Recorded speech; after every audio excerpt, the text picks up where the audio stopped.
Imagina que estás en el Tercer Reich. En este vídeo, sabrás todo lo que pasó en ese entonces. La batalla de Berlín comenzó el viernes 20 de abril de 1945. A medida que las tropas soviéticas avanzaban implacablemente hacia Berlín, la ciudad se convirtió en el último bastión del Tercer Reich. Los habitantes de Berlín se encontraban atrapados entre el martillo del Ejército Rojo y el yunque de la derrota inminente. Los bombardeos constantes habían dejado la ciudad en ruinas y la resistencia alemana estaba al borde del colapso. Era el 56º cumpleaños de Adolf Hitler, y sobre los edificios en ruinas de la capital berlinesa, se enarbolaron banderas del partido. Por toda la ciudad se dispusieron pancartas que proclamaban la ciudad fortaleza de Berlín y saludaban a su Führer. Sin embargo, hacía tiempo que Hitler se hallaba distante de la opinión pública, siendo el discurso del 30 de enero, donde conmemoraba el 12º aniversario de su ascenso al poder, la última vez que los alemanes escucharon su voz. En la mañana, las sirenas antiaéreas resonaron para anunciar la llegada de escuadrones que se aproximaban en gran número para rendir homenaje a Hitler. Los bombarderos de Estados Unidos y Reino Unido parecían no haber olvidado la fecha. En ningún momento, la tripulación de las fuerzas aéreas de ambas naciones llevaba a cabo una celebración doble, ya que la aproximación de las fuerzas soviéticas convertía este en el penúltimo bombardeo sobre la capital alemana. En las calles de Berlín, los civiles luchaban por su supervivencia, enfrentándose a la escasez de alimentos, la falta de agua y el constante peligro. Los soldados alemanes, desmoralizados y agotados, veían cómo sus defensas se debilitaban frente al avance soviético. La batalla por la ciudad se libró casa por casa, calle por calle. Los soldados soviéticos, decididos a vengar las atrocidades cometidas por los nazis en suelo soviético, mostraban una ferocidad implacable. Los combates eran intensos, con ataques cuerpo a cuerpo y fuego cruzado en cada esquina. En la mañana, las mujeres de Berlín salieron a la calle y formaron filas en busca de comida después del ataque aéreo. El ruido distante de la artillería confirmaba sus temores de que esta sería su última oportunidad para abastecerse. Las noticias del frente eran confusas para los habitantes de Berlín, ya que los periódicos se habían reducido a una sola página impresa por ambos lados, con un enfoque más propagandístico que informativo. El último cumpleaños del Führer. Hitler se levantó a las 11 de la mañana y desde el mediodía recibió homenajes de su círculo íntimo. Entre las amplias y lujosas habitaciones de mármol, con puertas que casi llegaban al techo de la Cancillería se encontraban, entre otros, Joseph Goebbels, Martin Bormann, Albert Speer y los jefes militares Karl Donitz y Hermann Göring. En lugar de una fiesta, lo que envolvía a Hitler era el conocimiento de su inminente derrota y la destrucción del régimen que había construido. El líder que una vez había dominado gran parte de Europa y había impulsado la maquinaria de guerra más poderosa estaba ahora encerrado en un búnker subterráneo, enfrentando su inevitable destino. Sus generales y confidentes más cercanos le ofrecieron sus mejores deseos en este día, pero el ambiente era sombrío y tenso. La lealtad que una vez había rodeado a Hitler se desmoronaba, mientras sus seguidores se enfrentaban al hecho de que su líder los había llevado a la ruina. Numerosos individuos que habían acudido a felicitar a Hitler coincidieron en que aparentaba tener 20 años más de los que realmente cumplía. Algunos le aconsejaron que tomara la carretera hacia Baviera, ya que aún había tiempo. Sin embargo, para sorpresa de todos los presentes, Hitler anunció su decisión de quedarse en Berlín hasta el último momento y luego volar hacia el sur. El Führer aseguró que los soviéticos estaban al borde de sufrir la derrota más sangrienta de su historia ante los muros de Berlín, aunque pocos creyeron realmente esta afirmación. Al concluir las formalidades, el comandante en jefe de la Kriegsmarine, Karl Donitz, a quien Hitler había encomendado el mando de Alemania septentrional, recibió una afectuosa despedida. Por otro lado, el comandante supremo de la Luftwaffe, Hermann Göring, quien organizaría la resistencia en Baviera, fue tratado de manera mucho más fría. Según Albert Speer, Hitler se sentía defraudado por el carácter cobarde de Göring y otros, ya que había llegado a convencerse de que sus seguidores más cercanos eran hombres valientes. Aquella tarde, en los jardines abandonados de la Cancillería del Reich, el líder nazi revisó a un pequeño y orgulloso grupo de jóvenes de las juventudes hitlerianas. A todos les impresionó cómo Hitler lucía encorvado y sus manos temblaban, pero era sorprendente la fuerza de voluntad que aún conservaba. Así lo comentaría años después Arthur Asman, líder de las juventudes hitlerianas. Hitler estrechó las manos de los jóvenes y condecoró a algunos de ellos que Asman le presentó, mencionando que se habían destacado recientemente en el frente. Sin embargo, el Führer no pudo entregar personalmente ninguna condecoración debido a que su brazo izquierdo temblaba de manera evidente. Para disimularlo, lo mantuvo agarrado con su mano derecha detrás de su espalda, liberándolo de vez en cuando durante breves momentos. En esos momentos, aprovechaba para dar palmadas en las mejillas o jalar las orejas de los jóvenes, sin darse cuenta de la expresión lasciva que aparecía en su rostro. Terminadas las ceremonias, Adolf Hitler se dirigió nuevamente a su búnker y de inmediato comenzó su conferencia militar. El general Hans Krebs informó sobre la situación, aunque todos ya la conocían. Siempre tenía una anécdota o un chiste para cada momento. Krebs, siendo oficial de Estado Mayor y no comandante en el campo de batalla, personificaba el estereotipo del segundo al mando, exactamente lo que Hitler deseaba pero que Guderian detestaba. En el grupo de ejércitos Vístula, conocido como el hombre que puede convertir lo negro en blanco, Berlín quedaría cercada en cuestión de días o incluso de horas, y antes de que eso sucediera, el noveno ejército del general Theodor Basi, que se enfrentaba a los soviéticos en ese momento, quedaría atrapado si no se daban las órdenes adecuadas para su retirada.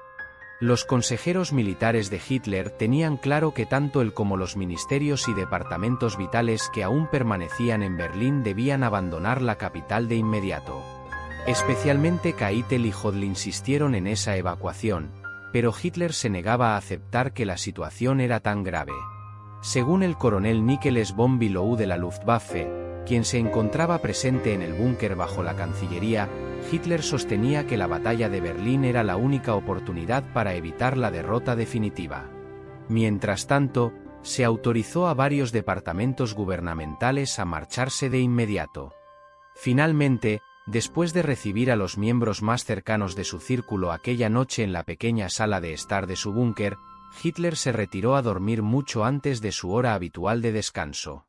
Mientras tanto, Eva Braun subió con los demás invitados a las salas de la Cancillería del Reich.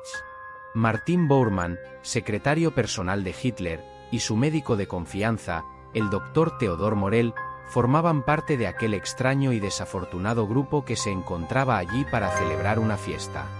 Se había preparado una mesa amplia con comida y bebidas. Los invitados brindaron con champán y trataron de bailar, a pesar de contar solo con una grabación para reproducir en el gramófono. La melodía que escuchaban en ese momento de fondo era Las rosas rojas te hablan del amor, según mencionó Traul Junge, secretaria de Hitler. Sin embargo, según Junge, había demasiadas risas histéricas que se mezclaban de manera particularmente siniestra en una de las últimas fiestas del Reich. Las salidas de Hitler al exterior eran escasas. La última, un paseo con su perro Blandi. Al salir al jardín, después de meses encerrado, creyó que el aire fresco lo despejaría, pero lo que recibió fue una especie de trompada en el hígado, de esas que reciben los boxeadores y en las que el dolor apabulla con efecto retardado. El aire estaba gris, las partículas plomizas se pegaban en el pelo y se metían por las fosas nasales. La destrucción, los fragmentos de polvo de los millones de toneladas de escombros flotaban. El hedor acre de la muerte y la pólvora se hacía irrespirable. En el jardín ya no quedaba verde, todo era destrucción.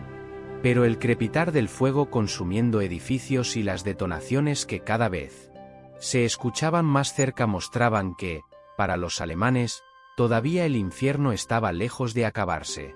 Ese breve paseo tal vez fue el que terminó de convencer a Hitler de que había perdido la guerra. Los últimos días de Hitler fueron intensos y devastadores. Durante sus 10 días finales de vida, la paranoia y la desesperación lo habían convertido en un hombre más incoherente e inestable. En ese tiempo, cumplió años, contrajo matrimonio, Se peleó con sus colaboradores más cercanos, creyó percibir 1000 traiciones, dictó sentencias de muerte, desconfió de todo el mundo y, si eso fuera posible, extremó aún más su carácter maníaco. Pero principalmente, por primera vez, se dio cuenta de que había perdido la guerra y que ya no le quedaba salida.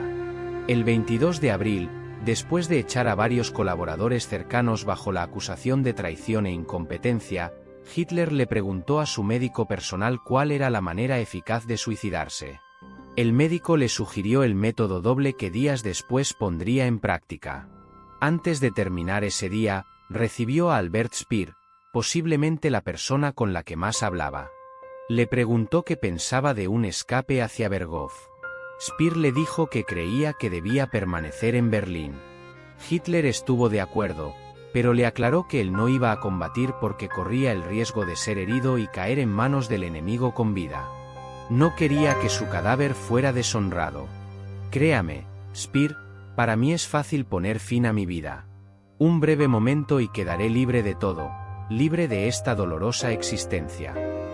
Speer nunca lo había visto así, supo que ya estaba derrotado, que el final era cuestión de días. Pero antes, Hitler quería destruir toda Alemania. Deseaba que los vencedores no pudieran disfrutar de nada de lo que había antes y también pretendía castigar a los alemanes que habían sobrevivido. El Führer creía que no habían sido dignos de él, que la derrota era culpa de ellos. Si nosotros nos hundimos, hundiremos al mundo con nosotros, había dicho. La orden de tierra arrasada fue desoída por sus hombres. Viernes, 27 de abril, Adolf Hitler ordenó al oficial de las SS Otto Gunschke movilizar 8000 soldados para tratar de frenar al ejército rojo que se cernía sobre Berlín. Lo cierto es que el oficial solo disponía de 2000 efectivos y en malas condiciones. Cuando así se lo comunicó al líder nazi, este montó en cólera, aduciendo que todos a su alrededor le engañaban. Para entonces, los soviéticos estaban rebasando el cerco defensivo que suponía el metro de Berlín. El ejército alemán se hallaba en plena desventaja en la ciudad, ya que no disponían de opciones de refuerzos y se encontraban ante escasez de materiales. Con todo, por aquel entonces, las locuras no eran cometidas únicamente por Hitler. Tanto en el búnker como fuera de él, la enajenación apareció también en los militares de menor edad. La llegada del enemigo a la periferia hizo que los jóvenes soldados se desesperaran por perder la virginidad. Una de las situaciones más esperpénticas se vivió en el centro de emisiones del Großdeutscher Rundfunk, donde durante la última semana de abril se extendió una verdadera sensación de desmoronamiento que llevó a los empleados a beber desaforadamente y a sentir cómo se acercaba el apocalipsis. Tampoco escaseaban en el búnker las continuas borracheras de aquellos que rodeaban al Führer, ya fuera por la celebración de un cumpleaños o de una boda. Lo cierto es que cualquier excusa era buena para descorchar una botella de aguardiente y olvidar que las bombas rusas caían a cientos encima de ellos. Sábado, 28 de abril, según relató la piloto Hannah Reitz, el día 28 la artillería rusa se hacía notar en las paredes del búnker, lo que les confirmaba que los soviéticos sabían dónde estaban. Georgi Chukev y sus efectivos se iban adentrando poco a poco hacia el Reichstag, y por la tarde, ya se hallaban a menos de 2 kilómetros. Ese día, Hitler destituyó a Felix Steiner, general de las Waffen-SS, por no defender Berlín con efectividad. Sería Rudolf Hoes quien se haría cargo de la defensa de la ciudad.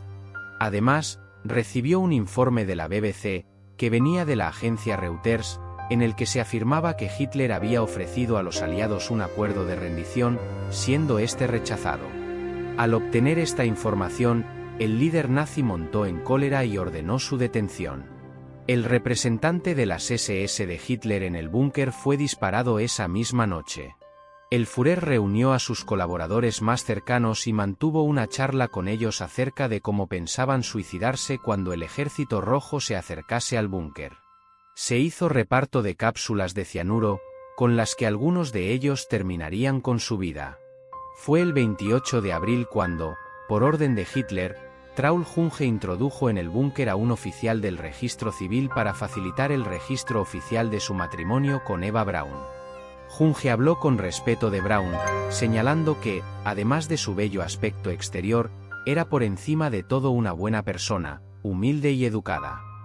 Domingo, 29 de abril, en la madrugada del 29 de abril, Adolf Hitler y Eva Braun contrajeron matrimonio.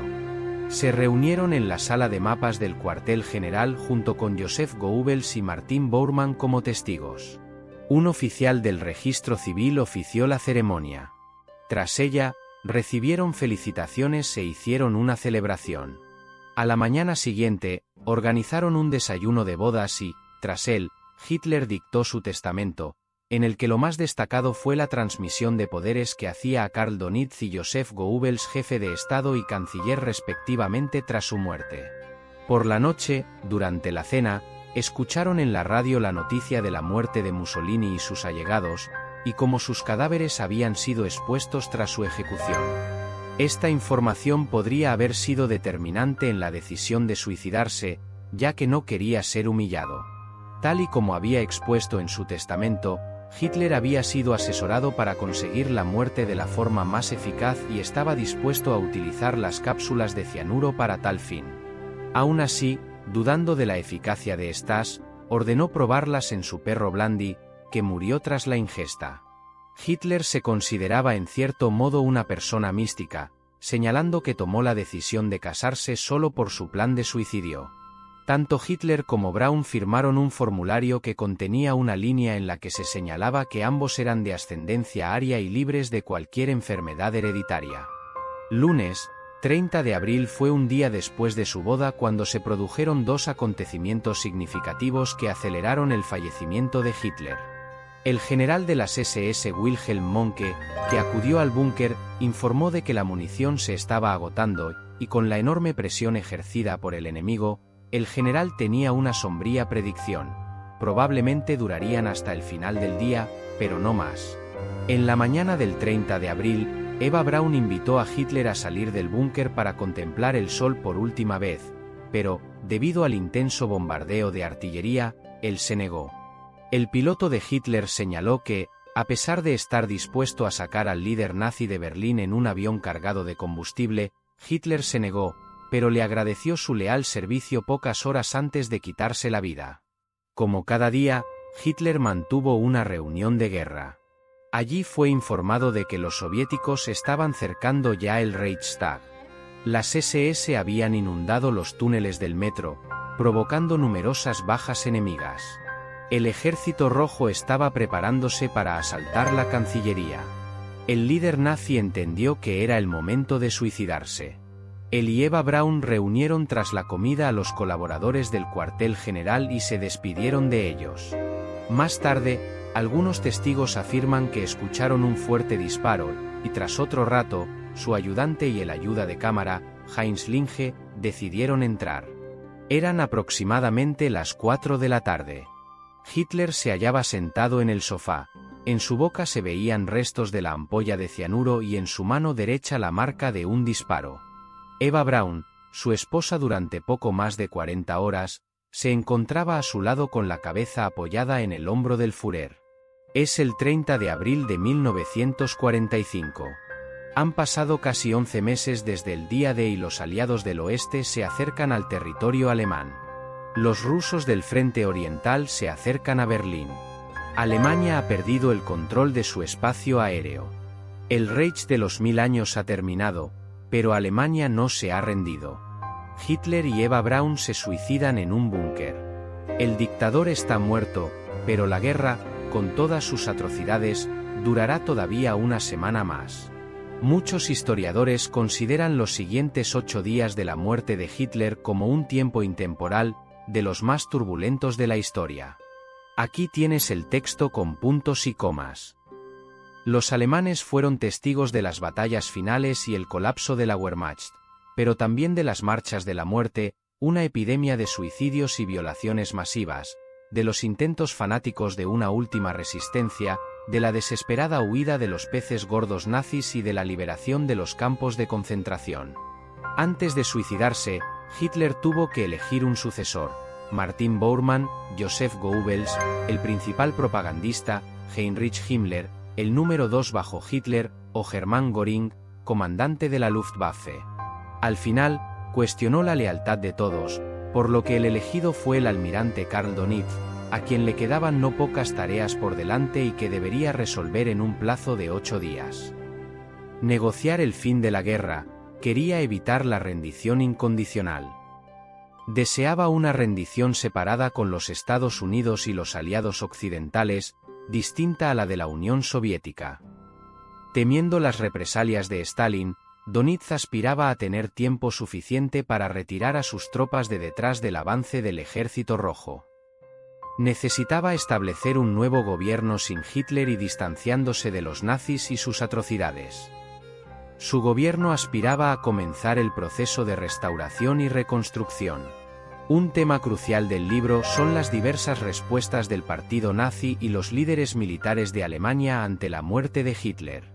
Algunos no vieron ninguna razón para luchar hasta el final, viéndose como héroes trágicos en una historia que pronto vería la imposición del gobierno por parte de los enemigos. Otros, al darse cuenta de cuánto habían apostado por Hitler, buscaron una derrota suave. Incluso otros se aferraron al orgullo alemán de Hitler y se esforzaron por defender el honor alemán. En esos días, Alemania buscaba tanto negar sus crímenes de guerra como destruir sus evidencias, así como debatir si rendirse pacíficamente o sembrar una carnicería como retribución. La realidad y su insostenible posición negociadora obligaban a Donitz a cumplir con las demandas de Eisenhower, pero no antes de que Alemania y la URSS adoptaran nuevas posturas sobre dónde y cómo rendirse. Mientras se secaba la tinta de la rendición, los alemanes expresaban su consternación y negaban lo que habían hecho, viéndose como víctimas tanto de Hitler como de los aliados.